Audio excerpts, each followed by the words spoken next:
So, Tore Knabe is our next guest, and the presentation will be in English, so I'll switch to English as well. And he will explain us or give us insights into the reverse Turing test. And if I can recommend you one thing to do in the afternoon, then it is the reverse Turing test. I had an incredible amount of fun when I tried it last fall. That's where I met Tore at ours, and I'm looking forward for more insights.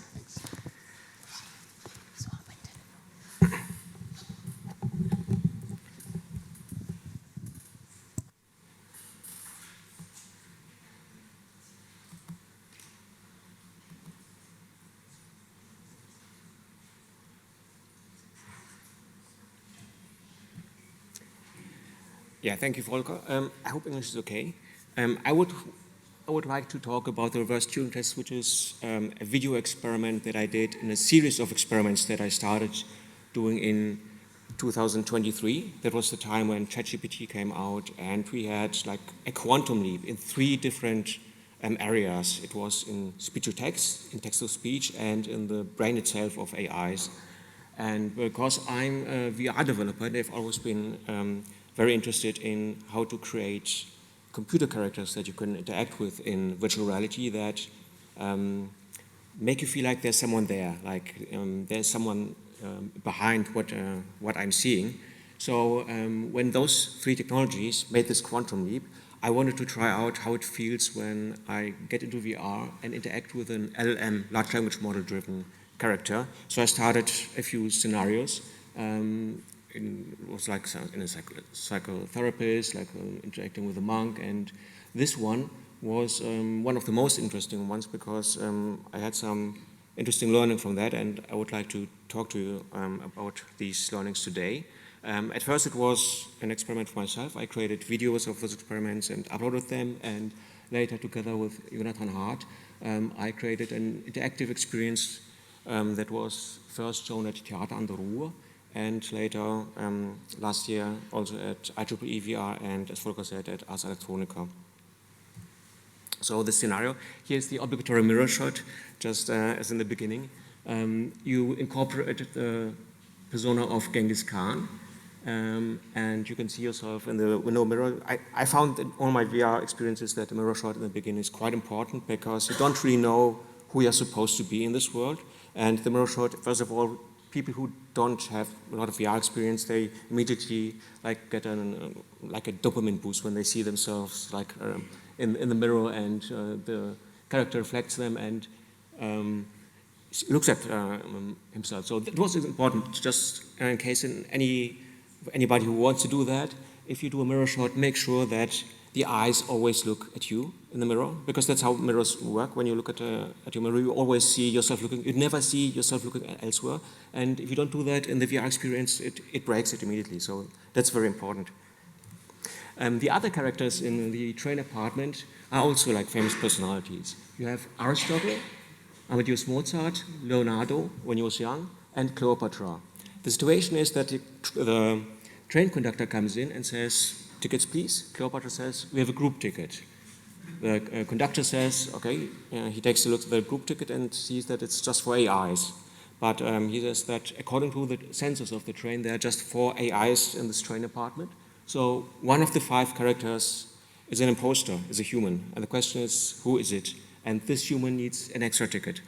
So how do the AIs find out who is the human in the group? So I want to show you the short clip where the setup is played to give you a feel for how this experience is like and what. There are only 4 AIs in this compartment. One of you is a human. What human has to buy an extra ticket? A human among us? Who is it? Maybe we should find out who is the human through a series of questions and answers. I suggest each of us asks one of the others a question that, when answered, will help determine whether the respondent is an AI or human. Once everyone has answered, we vote on who we think is the human.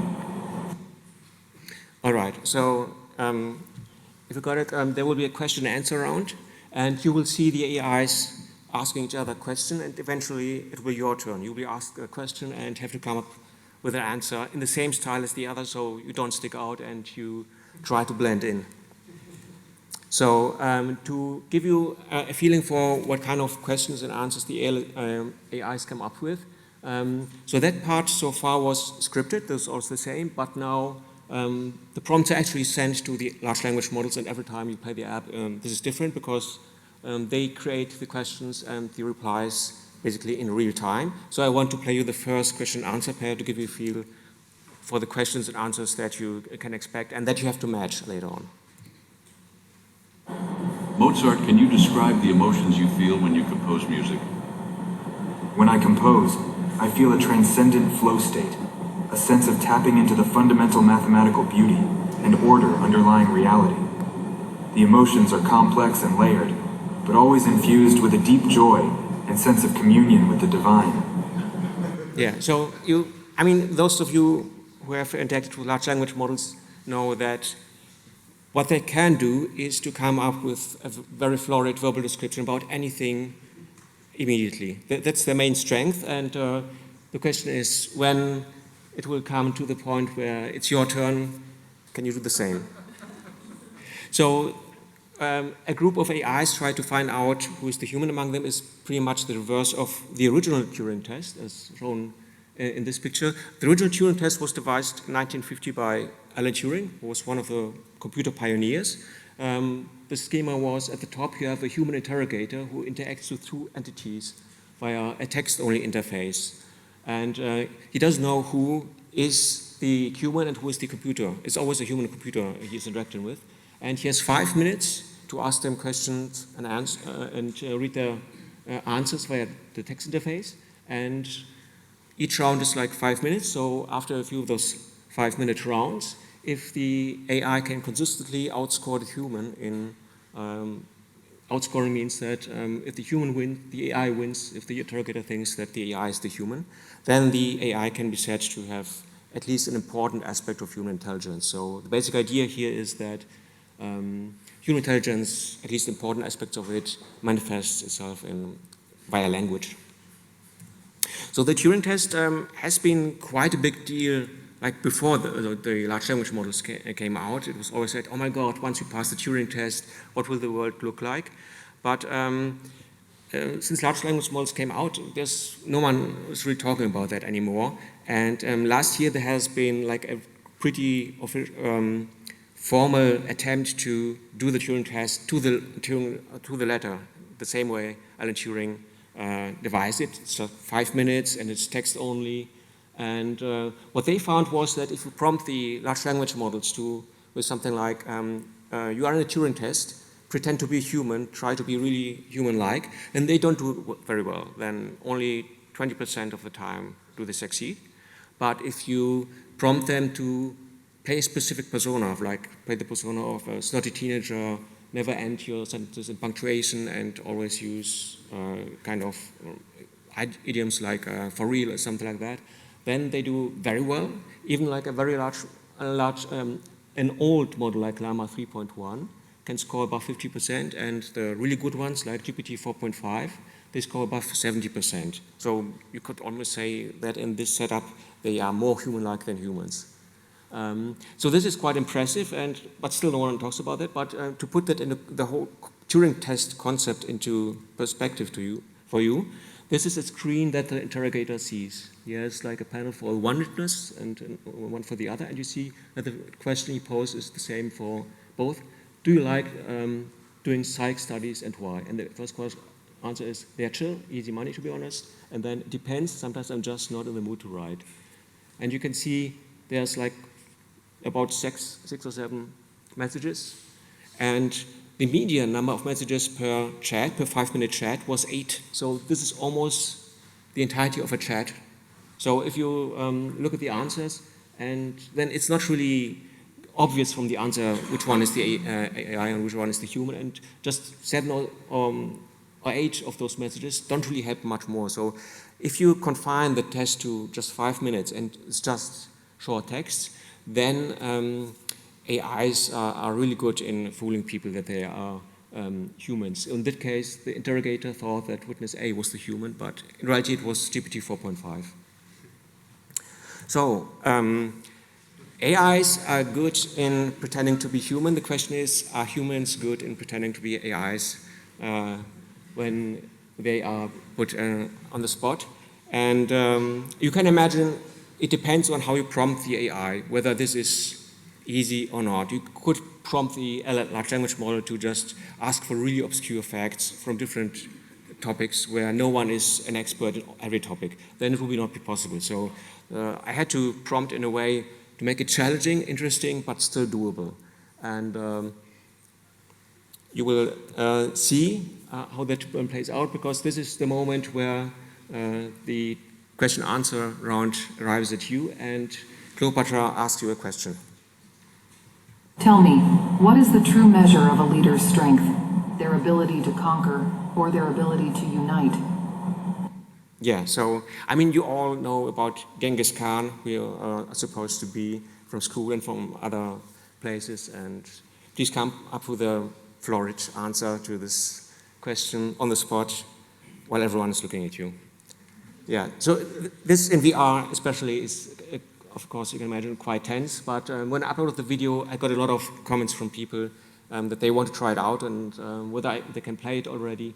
So that's when I also decided to make it installation, and just in case you don't know, you can try it in the foyer if you want to experience this. Here's a short overview of the architecture. So it's probably quite similar to what Cyberland is doing. The application sends a prompt to the LLMs. In the video, I had each character be embodied by a different large language models, ChatGPT, Keynote, and the prompt says something like, for example, the first to Aristotle, ask a question that a human would also be able to answer, but it's just at the border of what they could answer, so to make it challenging. And when it's a prompt for the answer, then answer the question is in such a way that is quite elaborate and quite florid.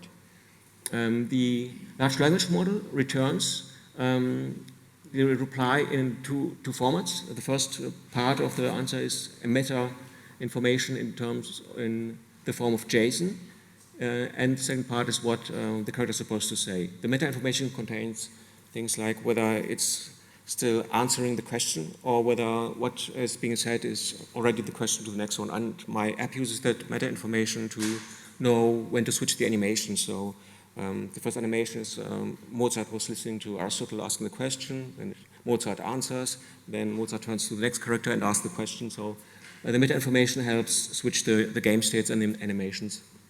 The part that is supposed to be said is sent to a text-to-speech system. In that video, it was 11 laps, which is quite good, but quite slow.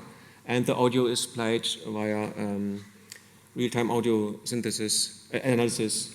In that case, it was, the entire application is in Unity, and the lip sync is done with the Salsa asset, and some more technical details. The characters were created in Character Creator and were either used created with headshot from photos, and the photos were generated by AI. For example, for Mozart, I asked AI, how did Mozart look like? Create me like a frontal headshot, and I entered that headshot to Character Creator, and it creates you a 3D model, and also used a DAZ Studio to then transform the characters into Character Studio.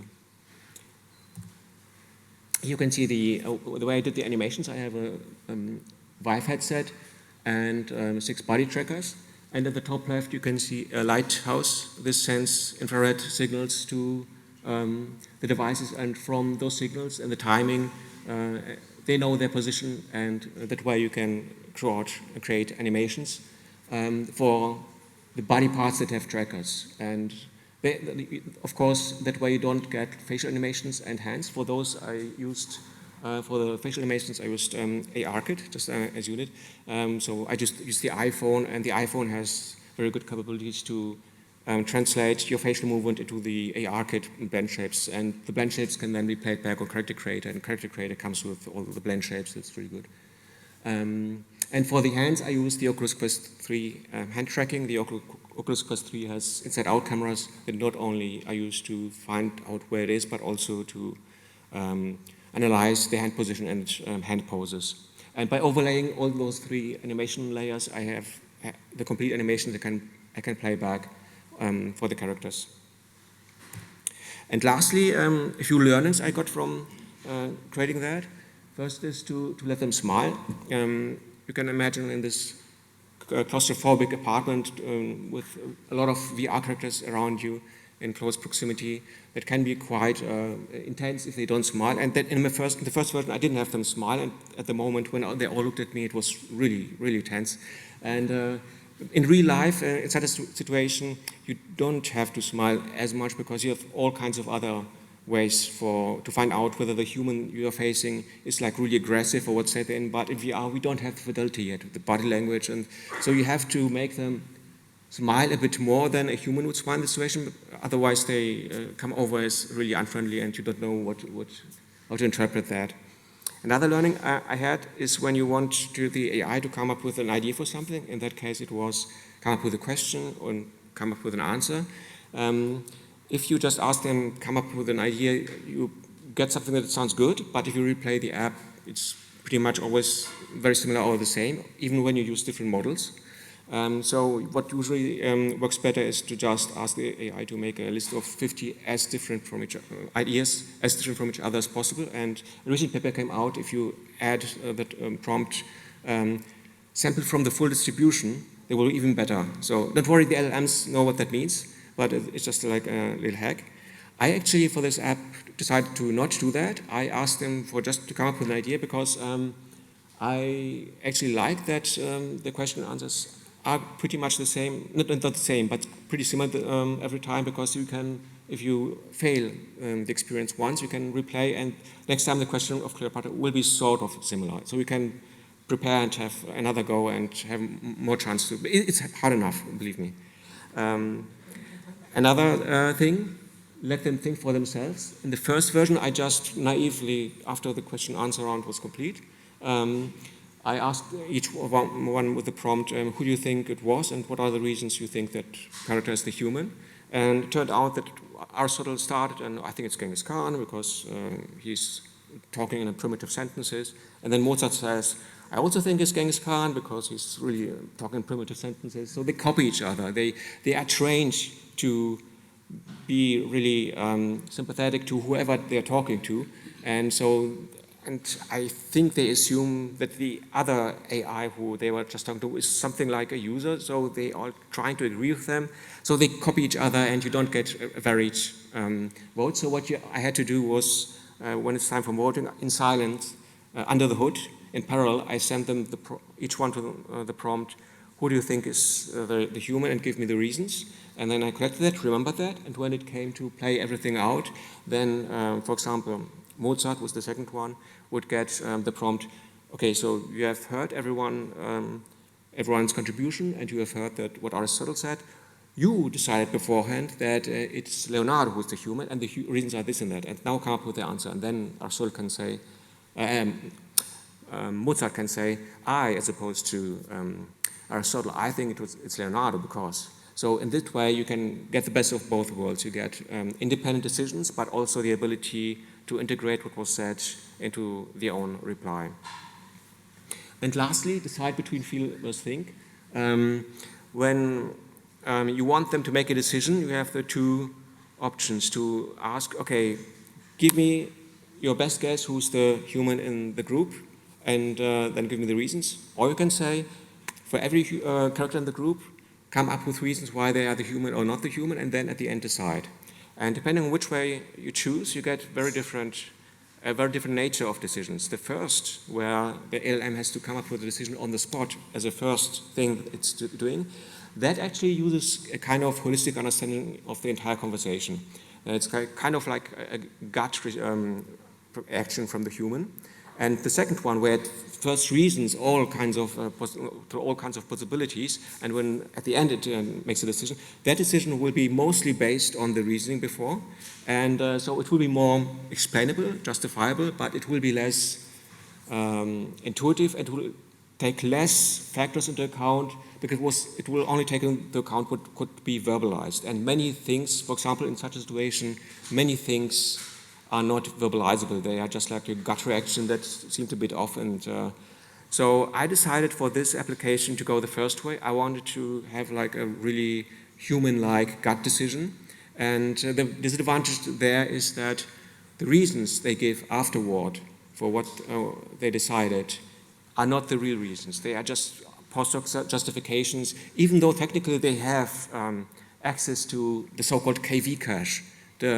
But they are not trained to interpret that kind of access to their internal state in such a way that they can give you a good explanation. So you can assume that the reasoning afterwards is just made up to sound plausible. And I found that out the hard way. In my first version, I never managed to pass the test, and I didn't know why, no matter what I did. And it turned out, when I sent the conversation to the LLMs every turn, I send each conversation turn gets like a tag, whether it's the AI that created that statement or whether it's the user. And my conversation turns were sent with a user tag. And I wasn't thinking about that, and I didn't know that they used the user tag to find out who it was. And they didn't. I didn't find out about that because they justified their decision in terms of Genghis Khan is creating like simple sentences, and they didn't say, "Oh, I know who it is because every time the user says there's a lamp going on, user." So, but after I found that out and changed it, then I could actually pass the test a few times. So that's just to make you realize that reasoning that is given after the decision is just made up justifications.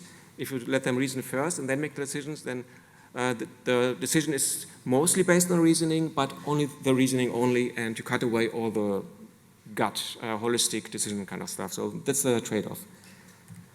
Okay, so on my page you can also find a few, these are some of my other experiments that I did, and if you want, a few of them are downloadable as experiences. You can, if you have a headset, you can play them in VR, like for example the monk at the pond, or if you don't have a headset, it works on the computer. And yeah, so, and I invite you to try it out in the foyer. Thank you.